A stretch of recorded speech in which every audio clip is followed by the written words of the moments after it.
A professor from the University of Washington is suing his college, claiming the school violated his First Amendment rights and then retaliated against him.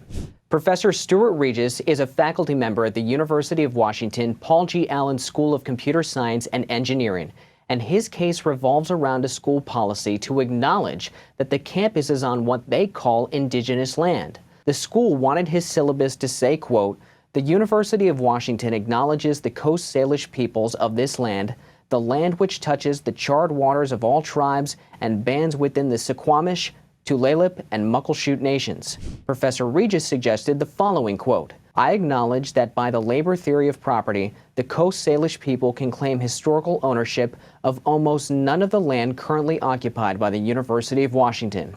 According to the court filing, the director of the Allen School described that syllabus statement as, quote, "offensive," and said it created a toxic environment.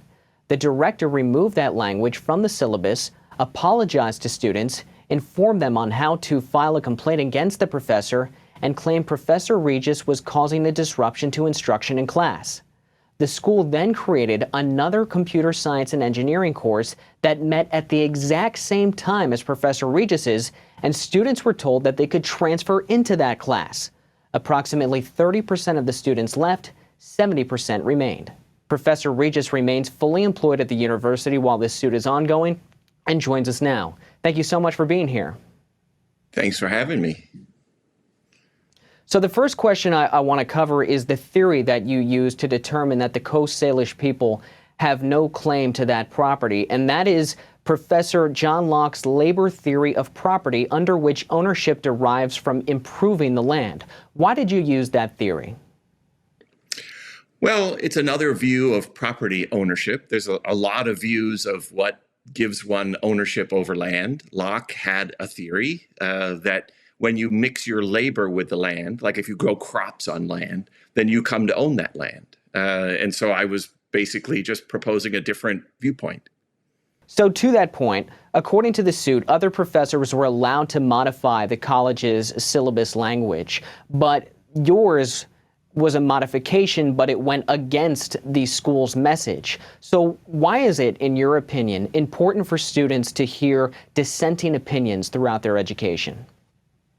Well, I think that our history with American Indian tribes is very complex. It's very difficult to turn it into a single sentence. And I think the great sin I committed is that I didn't express a sense of guilt, that the land had been stolen. This is the problem with my version of the land acknowledgement. Now, there's an argument to be made that you teach a computer science class, and this type of a statement regarding the University of Washington and its history on indigenous land has no business being a computer science class because it has nothing to do with computer science. But if we flip that argument, I just want to ask you, why would you then go and change the language if language like this has no place in your class? If it could potentially offend a student who may have indigenous heritage? I mean, after all, 30% of the students did leave your course when they had the opportunity.